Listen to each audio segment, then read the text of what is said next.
नमस्कार, खबर उत्तराखंड में आप सभी का स्वागत है। मैं हूं आपके साथ सृष्टि शुक्ला। देहरादून से आपको बड़ी खबर बता देते हैं। सोनिया गांधी की पेशी पर कांग्रेस का प्रदर्शन। ईडी कार्यालय का घेराव किया गया है। नेशनल हेराल्ड केस में सोनिया की पेशी है आज। बीजेपी एजेंसियों का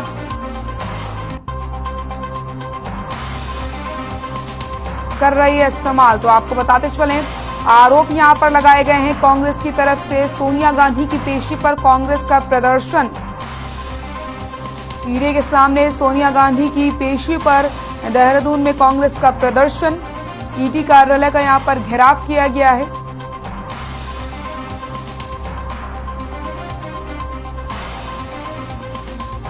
ईडी कार्यालय का किया घेराव। नेशनल हेराल्ड केस में सोनिया गांधी से आज पेशी होनी है और ऐसे में बीजेपी पर आरोप लगाए जा रहे हैं। कांग्रेस ने आरोप लगाए हैं कि बीजेपी एजेंसियों का गलत इस्तेमाल कर रही है। ईडी के सामने सोनिया गांधी की पेशी पर देहरादून में कांग्रेस का प्रदर्शन।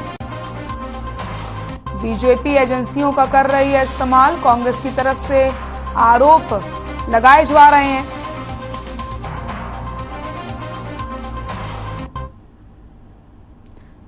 तो नेशनल हेराल्ड केस को लेकर के सोनिया गांधी ईडी के सामने पेश हो चुकी हैं।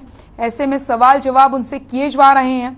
ईडी कार्यालय का कांग्रेस ने घेराव किया है। देश भर में प्रदर्शन करने का आह्वान कर दिया गया है और कांग्रेस की तरफ से आरोप लगाए जा रहे हैं कि सरकार एजेंसियों का इस्तेमाल कर रही है।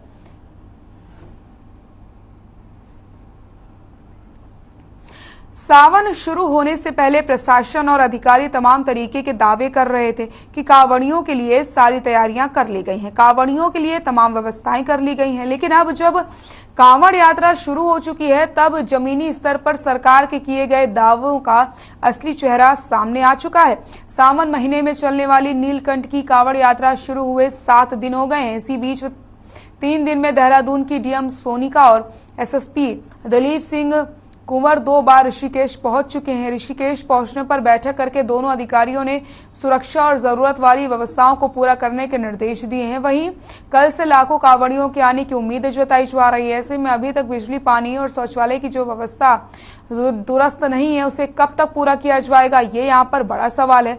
जवाब में संबंधित अधिकारियों ने 1 दिन में व्यवस्थाएं दुरुस्त करने का भरोसा डीएम को दिया है।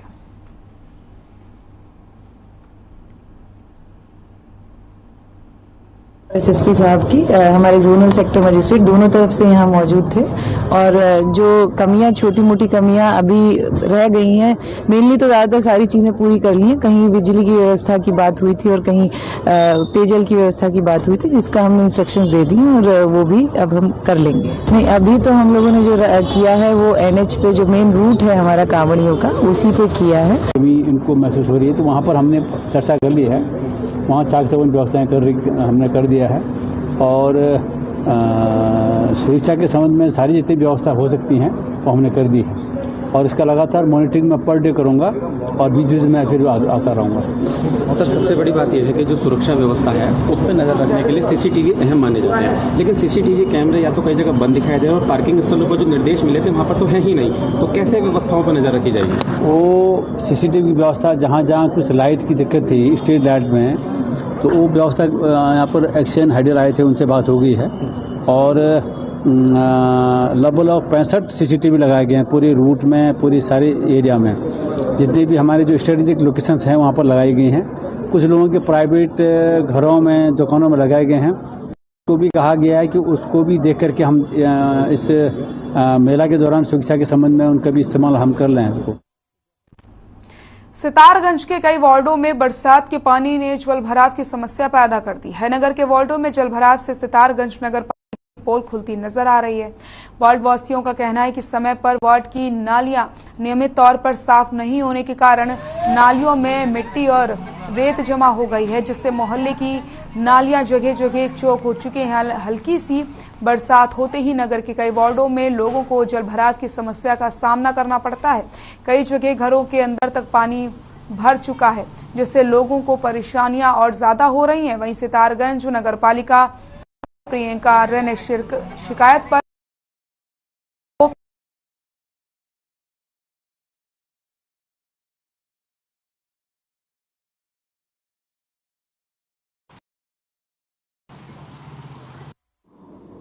पानी निकासी के लिए नगर पालिका द्वारा तलीझार सफाई अभी गतिमान है सभी वार्डों में। वार्ड नंबर 11 की बात कर रहे हैं तो वहाँ पे भी कर्मचारियों द्वारा नियमित रूप से सफाई की जा रही है, पर मेन समस्या एक वही है कि लोगों के द्वारा अपने जो घरों के आगे नाली का पटान कर दिया जा रहा है और जो घर का कूड़ा कचरा जितना भी है पॉलिथीन नालियों में डाला जा रहा है, जिससे कि नालियाँ चौक हो जा रही है। सब ये बरसात के मौसम में हमारे यहाँ बड़ी समस्या पैदा हो जाती है। जगह जगह नालियाँ चौक है, स्वच्छता कर्मचारी जो है वो समय समय पर नियमित रूप से नाली साफ नहीं कर पाते हैं और काफ़ी दिन से एब्सेंट चल रहे हैं, जिसकी वजह से पानी के जल के भराव की वजह से घरों में ही पानी प्रवेश कर जा रहा है। बड़ी समस्या की बात है। इस पर जो है नगर पालिका प्रशासन को ध्यान देना चाहिए। यहाँ पर जो है अल्मोड़ा शहर के गांधी पार्क में उत्तराखंड जल संस्थान पीटीसी मजदूर यूनियन के आह्वान पर नियमितीकरण और अपनी अन्य समस्याओं को लेकर के कर्मचारियों द्वारा धरना प्रदर्शन किया गया। इस मौके पर यूनियन के अध्यक्ष शिवराज ने कर्मचारियों को संबोधित करते हुए कहा कि यूनियन के द्वारा सरकार ने सन 2006 से नियमितीकरण की मांग की जा रही है, लेकिन सरकार ने उनकी मांगों को लेकर अभी तक कोई ठोस कदम नहीं उठाया है।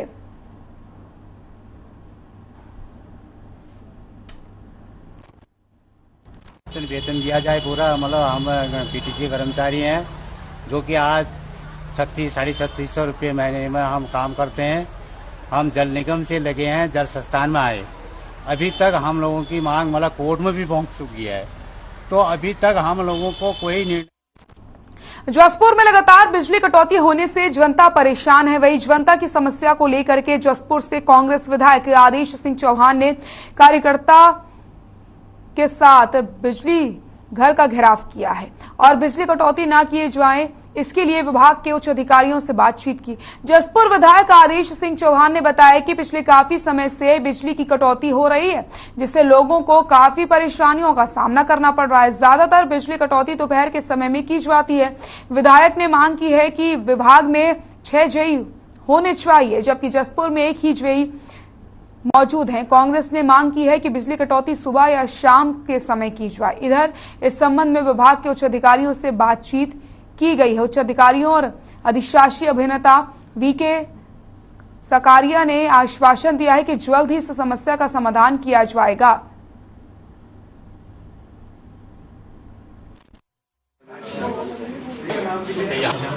यहाँ पर आए और मैं उनको आश्वासन दिया है कि जो उसके अलावा जो हमारी परेशानी है शटडाउन की है, शटडाउन की है, तो उनको हम सुधार करने का लगातार प्रयास कर रहे हैं और हो भी रहा है। और जो घोषित कटौती के बारे में अगर कहें तो हमारे स्तर से नहीं होती है, कंट्रोल के द्वारा जो ग्रिड की स्थिति है उसके आधार पर की जाती है। बिजली से त्रस्त है क्योंकि गर्मी बहुत पड़ रही है। शहर में रहने वाले लोग या गाँव में रहने वाले को सबको बिजली की सुविधा चाहिए और ये सरकार बिजली उपलब्ध नहीं करा पाई। सिंचाई के लिए पानी चाहिए, ट्यूबवेलों के कनेक्शन नहीं हो पा रहे।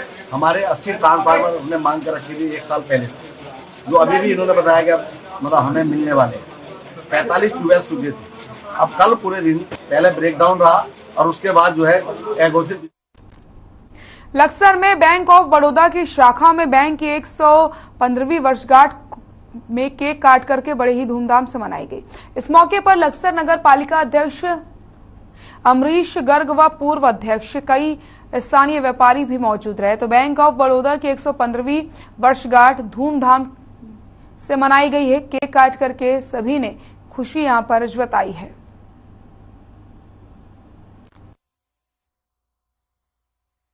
बैंक ऑफ बड़ौदा की 115वीं वर्षगांठ बड़े धूमधाम से मना रहा है और यह वर्षगांठ केवल बैंक ऑफ बड़ौदा लक्सर में नहीं, विश्व के सभी बैंकों में, भारत के सभी बैंकों में विश्व धूमधाम से मनाया जा रहा है। बैंक ऑफ बड़ौदा अपने ग्राहकों के प्रति समर्पित है, अपने कर्षकों के प्रति, अपने व्यापारियों के प्रति एवं मजदूरों के प्रति बहुत अच्छा काम कर रहा है। उन्हें लोन दे रहा है और उनकी ग्राहक सेवा में दिन दूनी रात चौगुनी उन्नति। सुल्तानपुर पट्टी चौकी पुलिस ने बाजार घाट के समीप एक युवक को दुर्लभ प्रजाति के 9 कछुओं के साथ गिरफ्तार किया। गौरतलब है कि पुलिस उच्च अधिकारियों के निर्देश पर अवैध तस्करी पर रोक लगाने के लिए अभियान चला रही है, जिसके चलते पुलिस ने मुखबिर से मिली सूचना के आधार पर यह कार्रवाई करी। पुलिस ने कछुओं की तस्करी कर रहे आरोपी पर मामला दर्ज करके जांच शुरू कर दी है।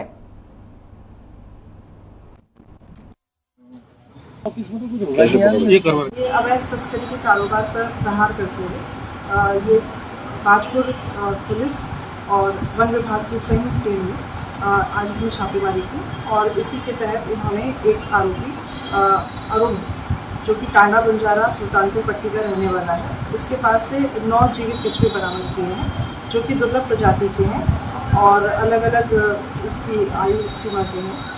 इसी के साथ ही ये जो भी सभी कछुए इससे बरामद करने के बाद इसमें एक संयुक्त रूप से कार्रवाई करते हुए इसमें मुकदमा पंजीकृत किया। तीर्थ नगरी ऋषिकेश में बेचने के लिए लाई जा रही 4 पेटी शराब एसओजी देहात की टीम ने रानी पोखरी में बरामद की। शराब तस्करी करने के आरोप में एक बिना नंबर की स्कूटी सवार युवक को भी गिरफ्तार किया गया। आरोपी पर मुकदमा दर्ज करके मामले की जांच शुरू कर दी गई है। एसओजी देहात प्रभारी मुकेश डिमरी ने बताया कि तीर्थ नगरी ऋषिकेश में लगातार शराब की तस्करी होने की जानकारी मिल रही है। तीर्थ नगरी में शराब की तस्करी को लेकर के कई टीमों का गठन किया गया और पुलिस शराब की तस्करी करने वालों पर लगाम लगाती हुई नजर आ रही है।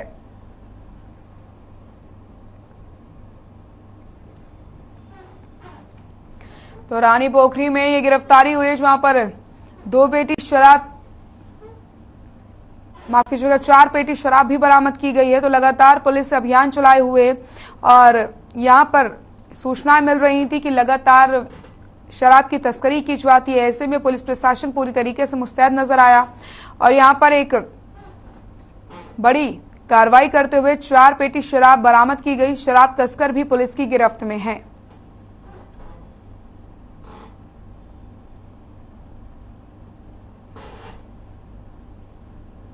चार पेटी शराब बरामद की गई।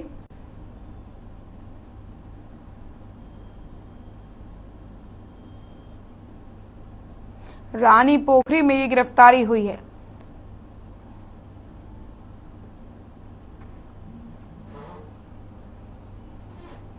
देहरादून से बड़ी खबर आपको बता देते हैं। सीएम धामी का आज वो उधम सिंह नगर दौरा। बीजेपी प्रदेश प्रशिक्षण वर्ग के समापन में करेंगे शिरकत। शाम 4 बजे देहरादून लौटेंगे मुख्यमंत्री। सीएम आवास में शासकीय कार्य निपटाएंगे सीएम।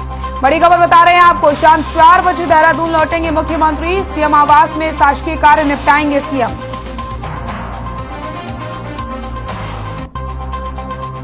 सीएम धामी का आज उधम सिंह नगर दौरा। देहरादून से बड़ी खबर, बीजेपी प्रदेश प्रशिक्षण वर्ग के समापन में करेंगे शिरकत। शाम 4 बजे देहरादून लौटेंगे मुख्यमंत्री। सीएम आवास में शासकीय कार्य निपटाएंगे सीएम।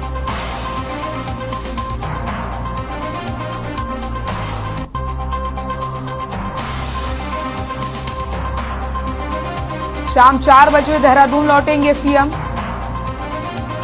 सीएम आवास में शासकीय कार्य निपटाएंगे सीएम। सीएम धामी का आज उधम सिंह नगर दौरा।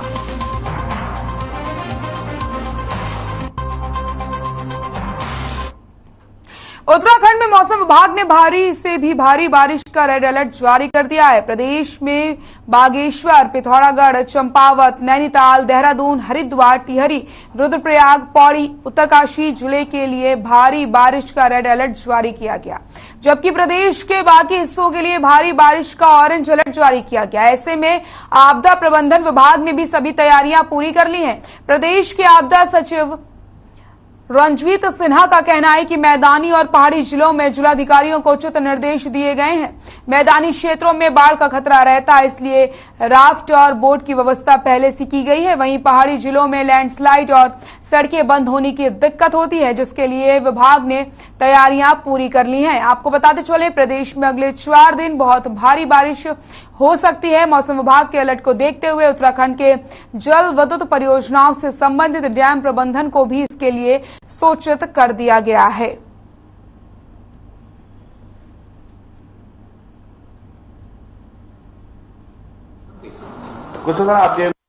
की टीम 5 जगह परमानेंटली डिप्लॉयड है और जहां भी आवश्यकता होती है वहां से हम ये करते हैं। जैसे हम नीचे की बात करें, झाझरा में है, ऊपर में उत्तरकाशी में, रुद्रप्रयाग में, आपका अल्मोड़ा में है, और गदरपुर में मेन स्टेशन है। इस प्रकार से इनका डिप्लॉयमेंट हमारे पूरे स्टेट में है।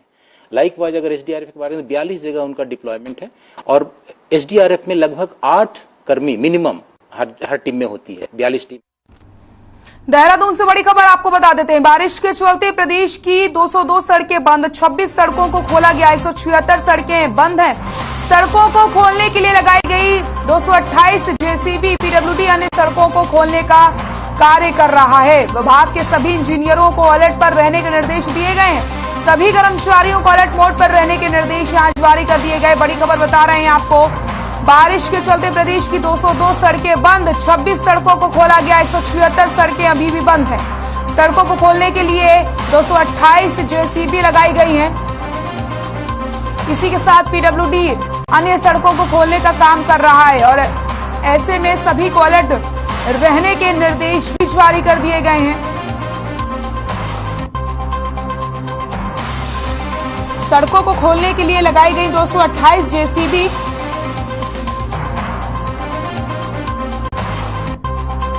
बारिश के चलते प्रदेश की 202 सड़कें बंद, 26 सड़कों को खोला गया, 176 सड़कें अभी भी बंद हैं।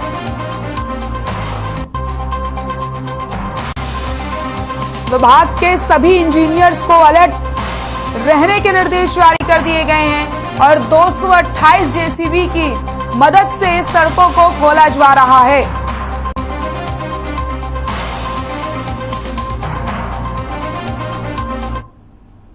कोटद्वार के ग्रामीण क्षेत्र में आखिर ज्ञान के लिए अपनी जिंदगी दांव पर लगाना मजबूरी बन गया है। दरअसल ग्रामीण लंबे समय से नदी पर पैदल पुल बनाने की मांग करते आ रहे हैं, लेकिन जिम्मेदार विभाग के लोग इस पर ध्यान नहीं देते। ग्रामीण आज भी अपनी जान जोखिम में डाल करके नदी पार करके अपने बच्चों को स्कूल भेजते हैं। वहीं जब बरसात में पलेन नदी उफान पर होती है तब बच्चे स्कूल तक नहीं जा पाते। लंबे समय से ग्रामीण पलेन नदी पर पुल बनाने की मांग करते आ रहे हैं, लेकिन आज तक पैदल पुल का निर्माण नहीं हो पाया है।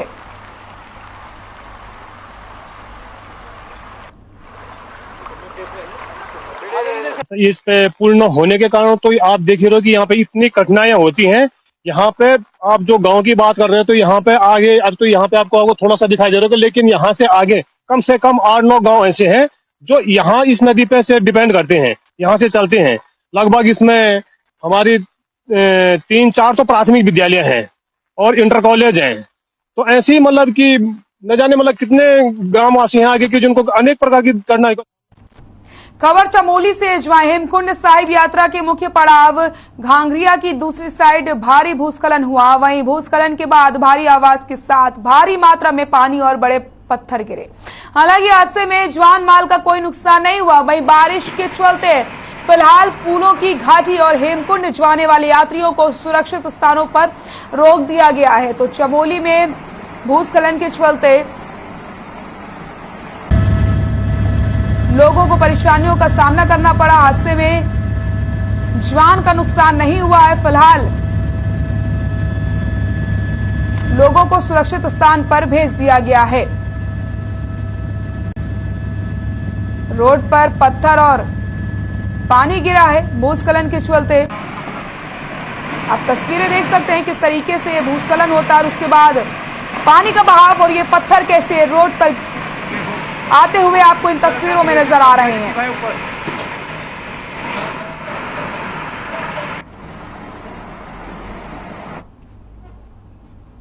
हरिद्वार रुड़की विकास प्राधिकरण ने इन दिनों बिना नक्शा पास हुए अवैध कॉलोनी, अवैध निर्माण कार्यकर्ताओं और भूमाफियाओं के खिलाफ अभियान चलाया, जिसमें जहां पर भी अवैध रूप से कॉलोनियां काटी जा रही हैं उन पर हरिद्वार रुड़की विकास प्राधिकरण की तरफ से कार्रवाई की जा रही है। आपको बताते चलें, बीते कुछ साल से धड़ल्ले से न केवल अवैध कॉलोनियां काटी गई हैं बल्कि अवैध निर्माण भी काफी तेजी से हो रहे हैं, जिसको लेकर के प्राधिकरण की टीम ने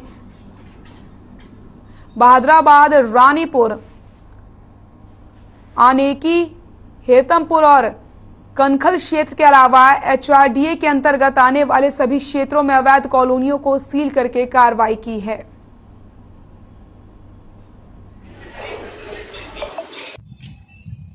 और आप देख भी रहे होंगे, रोज हम आप लोगों को न्यूज देते हैं और उसमें बताते हैं कि आज कितनी कार्रवाई की गई है। तो लगातार कार्रवाई जारी है इसमें। यदि ऐसा है आने की एतमपुर क्षेत्र में भी है तो उसको भी हम तत्काल जो है शीघ्र ही उसमें भी कार्रवाई प्रारंभ कर देंगे। यदि है सर, अगर कोई सील होने के बावजूद भी कोई कार्य कर रहा है तो उसमें हम लोग जो है उनके खिलाफ वैधानिक कार्रवाई FIR तक की, यदि सील तोड़ दी है तो FIR दर्ज करने की कार्रवाई हम लोग। डोईवाला की सुषमा नदी को बचवाने के लिए एक बार फिर से क्षेत्र के तमाम लोग एकजुट हो चुके हैं। पूर्व सैनिक और तमाम दलों के लोग एकजुट होकर के नदी के लिए आवाज उठा रहे हैं। ये लोग मंत्रियों, विधायकों और अधिकारियों से मिलकर नदी के हालात पहले जैसे करना चाहते हैं। लोगों का कहना है कि 20 साल पहले नदी में पीने लायक पानी आता था, किसान इस पानी से बासमती उगाते थे, लेकिन अब नदी में पानी की जगह तमाम गंदगी, सीवर और प्लास्टिक का कचरा भरा पड़ा है। इस नदी का प्रदूषण लेवल इतना खतरनाक है कि पीने वाले कोई भी खतरनाक बीमारी हो सकती है जो भी अगर इसका पानी पीता है। सुषमा नदी को बचवाने के लिए मुहिम चलाई गई है। हम लोग सभी क्षेत्रवासियों को लेकर देहरादून की ओर प्रस्थान कर रहे हैं। वहां जाके हम इस क्षेत्र के सम्मानित विधायक माननीय गेरोले जी से मिलेंगे और इसी संबंध में हम DM को भी ज्ञापन देंगे। और अगर हमें माननीय मंत्री जी का समय मिलता है तो हम वहाँ जाकर भी अपनी वो में रखेंगे और साथ में अगर धामी जी का भी समय मिलेगा तो हम पूरा प्रयास करेंगे कि हम वहाँ तक पहुँचे और इस मुहिम को ऊपर तक ले जाए। जो सुसवा की स्थिति है वो बहुत ही ज़्यादा खराब है, जिसके कारण जो हमारे देहरादून क्षेत्र से गंदगी आ रही है और सिविल लाइन का जो पानी आ रहा है उसके कारण सुसवा नदी जो नाम रखा गया था वो सुसवा ही लुप्त हो गई है।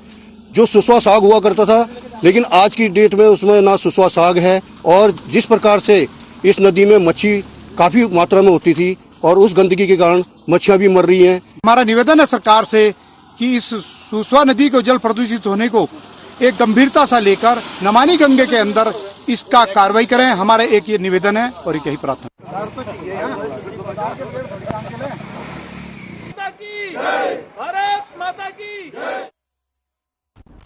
पंचक खत्म होने से पहले धर्मनगरी में लाखों की संख्या में कांवड़िए पहुंच गए हैं। धर्मनगरी कांवड़ियों के रंग में रंगी दिखाई दे रही है।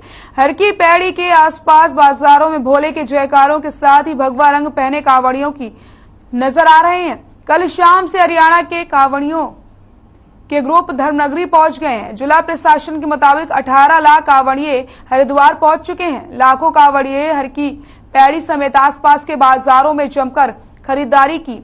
हर की पैड़ी गंगा आरती में कांवड़ियों की भीड़ दिखाई दी।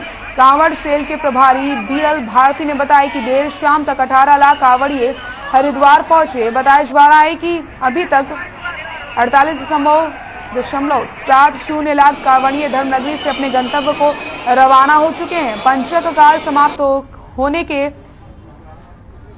को लेकर तीर्थ यात्री उज्जवल पंडित ने ये जानकारी दी है। तो आपको बता दें, कांवड़ियों के रंग में रंगी है धर्मनगरी। 18 लाख कांवड़िए हरिद्वार पहुंच चुके हैं।